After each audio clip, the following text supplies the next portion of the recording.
அனைவருக்கும் வணக்கம். நான் டாக்டர் பரமேஸ்வரி, எம்டி சித்தா வர்மா. பொதுவா ஒரு மனுஷனுடைய அதிகபட்ச ஆசையே நீண்ட நாள் வாழணும். அதுவும் ஆரோக்கியமா வாழணும் அப்படிங்கிறது தான். நம்ம ஆரோக்கியமா வாழறதுக்கு சத்தான உணவுகளை எடுக்கிறது, எக்ஸசைஸ் பண்றது, நல்ல தூக்கம் எல்லாமே முக்கியம். இது எல்லாமே எவ்வளவு முக்கியமோ அதை விட முக்கியம் இது எல்லாத்தையும் நம்ம கரெக்டான டைமிங்ல பண்றது. அப்படி இந்த வேலைகளை நம்ம கரெக்டான டைமிங்ல பண்றதுக்கு நம்ம உடம்புல அலார்ம் கிளாக் இருக்குன்னு சொன்னா நம்புவீங்களா? ஆமா. அதுக்கு பேரு தான் சிர்காடியன் ரிதம். இந்த வீடியோல சிர்காடியன் ரிதம் பத்தின 6 விஷயங்கள நம்ம தெரிஞ்சுக்க போறோம். 1 சிர்காடியன் ரிதம்னா என்ன? 2 இந்த சிர்காடியன் ரிதம் நம்ம உடம்புல எங்க இருக்கு? 3 சிர்காடியன் ரிதம் என்ன பண்ணும்? 4 இந்த சிர்காடியன் ரிதம் எப்படி உருவாகுது? 5 சிர்காடியன் ரிதம் எப்படி வேலை செய்யும்? அது வேலை செய்யறதுக்கு என்ன மாதிரியான விஷயங்கள்லாம் ஹெல்ப் பண்ணுது? 6 ஒருவேளை இந்த சிர்காடியன் ரிதம் சரியா வேலை செய்யலன்னா, என்ன மாதிரியான பாதிப்புகள்லாம் நம்ம உடம்புல ஏற்படுத்தும்? அப்படிங்கிறத பத்தி தான் பார்க்க போறோம். இந்த பூமியோட இயக்கமே இரவு பகல சார்ந்ததா தான் இருக்கு. அதே மாதிரி இந்த பூமியில வாழக்கூடிய சின்ன சின்ன உயிரினங்கள்ல ஆரம்பிச்சு செடி, கொடி, மரங்கள், மிருகங்கள்ல இருந்து மனிதர்கள் வரை உள்ள எல்லா உயிரினங்களும் டே நைட் சார்ந்து தான் வேலைகள செய்றோம். இந்த வேலைகள நம்ம ப்ராப்பர் டைமிங்ல செய்றதுக்கு நம்மள ரிமைண்ட் பண்ற ஒரு கிளாக் தான் இந்த சிர்காடியன் ரிதம். சரி, நம்ம உடம்புல இது எங்க இருக்குன்னு பார்ப்போம். பிரெயின்ல இருக்க சுப்ரா கயஸ்மாட்டிக் நியூக்ளியஸ்ல ஒரு மாஸ்டர் கிளாக் இருக்கு. அது நம்ம உடம்புல இருக்க மத்த செல்கள்ல இருக்கக்கூடிய கிளாக்குக்கு எந்த நேரத்துல என்ன வேலை செய்யணும் அப்படிங்கிற மெசேஜஸ அனுப்பும். அடுத்து இந்த சிர்காடியன் ரிதம் நம்ம உடம்புல என்ன பண்ணும் அப்படிங்கிறத பார்க்கலாம். நம்ம உடம்புல நடக்கிற எல்லா மெக்கானிசத்தையும் மெயின்டைன் பண்றது இந்த சிர்காடியன் ரிதம் தான்.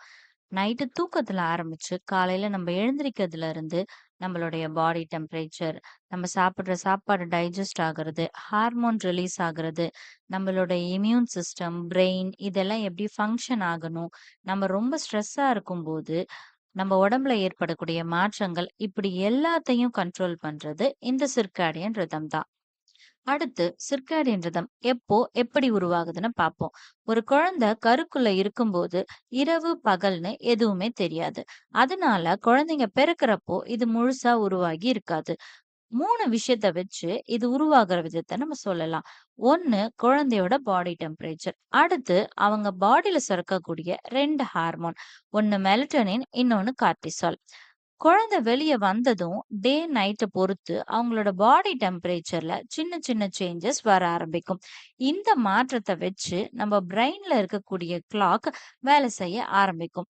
2வது சிர்காடியன் ரிதம் வேலை செய்ய காரணமா இருக்க 2 ஹார்மோன்களான மெலட்டனின் குழந்தை பிறந்து 3 மாசத்துலயும், கார்ட்டிசால் குழந்தை பிறந்து 8 வாரத்துல இருந்து 9 மாசத்துக்குள்ளயும் உருவாகும்.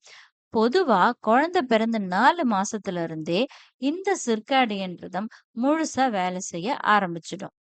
அடுத்து இது எப்படி வேலை செய்யுதுன்னு பார்ப்போம். இந்த சிர்காடியன் ரிதம் வேலை செய்யறதுக்கு சில எக்ஸ்டர்னல் ஃபேக்டர்ஸ், அதாவது வெளி உலகத்துல இருக்க சில விஷயங்கள் காரணமா இருக்கு. அந்த எக்ஸ்டர்னல் ஃபேக்டர்ஸ் என்னன்னு பார்க்கலாம். ஒன்னு லைட், அதாவது சூரிய ஒளி. அடுத்து நம்ம சாப்பிடக்கூடிய ஃபுட் டைமிங்ஸ், எக்ஸசைஸ், ஸ்ட்ரெஸ் இது எல்லாமே மூளையில சுரக்கக்கூடிய ஹார்மோன்களை வெளியிட்டு நம்ம உடம்புல இருக்கக்கூடிய எல்லா செல்ஸுக்கும் மெசேஜ் அனுப்ப காரணமா இருக்கு. இப்போ எக்ஸாம்பிளுக்கு லைட் எப்படி சிர்காடியன் ரிதம் வேலை செய்யறதுக்கு காரணமா இருக்குன்னு பார்க்கலாம். நான் முன்னாடியே சொன்ன மாதிரி நம்ம பிரெயின்ல சுரக்கிற மெலட்டனின் அப்படிங்கிற ஹார்மோன் சூரிய ஒளி மறைஞ்சதும் சுரக்க ஆரம்பிச்சிடும். அந்த ஹார்மோன் தான் நம்ம தூக்கத்தை தூண்டும். அதே ஹார்மோன் காலையில சூரியன் உதிக்கும் போது அதோட லெவல் குறைய ஆரம்பிக்கும்.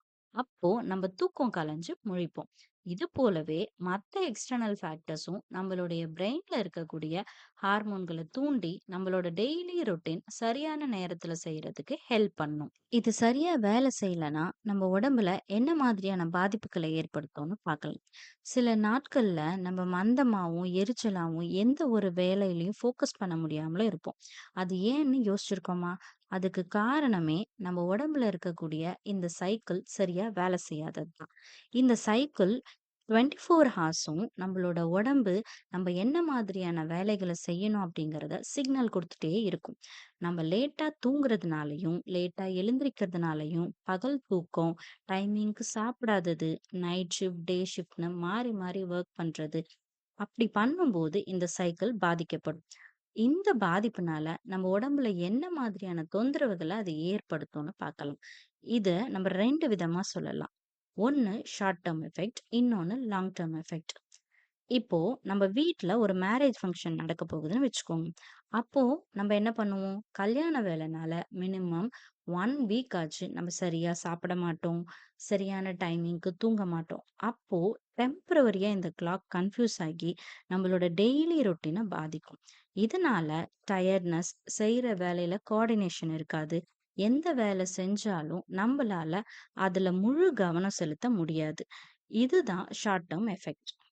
லாங் டெர்ம் எஃபெக்ட்னா சில மாசங்களாவோ அல்லது சில வருஷமாவோ தூக்கம், சாப்பாடு இதெல்லாம் டைமிங்க்கு எடுக்காம இருக்கவங்களுக்கு, அவங்களோட உடம்பு கண்டிஷன பொறுத்து வெயிட் அதிகமாகறது, பிளட் சுகர் லெவல் ரைஸ் ஆகுறது, பிளட் பிரஷர் அதிகமாகறது, ஹார்ட் டிசீஸ், மென்டல் இஷ்யூஸ், சில சமயத்துல கேன்சர் கூட வர்றதுக்கான வாய்ப்பு இருக்கு.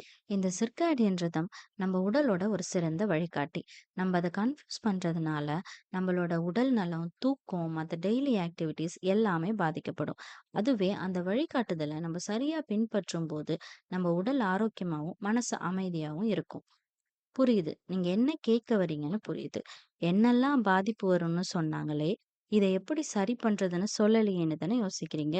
இதனால பர்ட்டிகுலரா குழந்தைகள், லேடீஸ், ஷிஃப்ட் வொர்க்கர்ஸ், வயசானவங்க இப்படி இவங்க எல்லாருக்கும் என்ன மாதிரியான பாதிப்புகள் வரும்னு டீட்டெயில்டாவும், என்னெல்லாம் பண்ணா பாதிப்புகள் வராம தடுக்கலாம் அப்படிங்கிறத பத்தியும் அடுத்த வீடியோல நம்ம பார்க்கலாம்.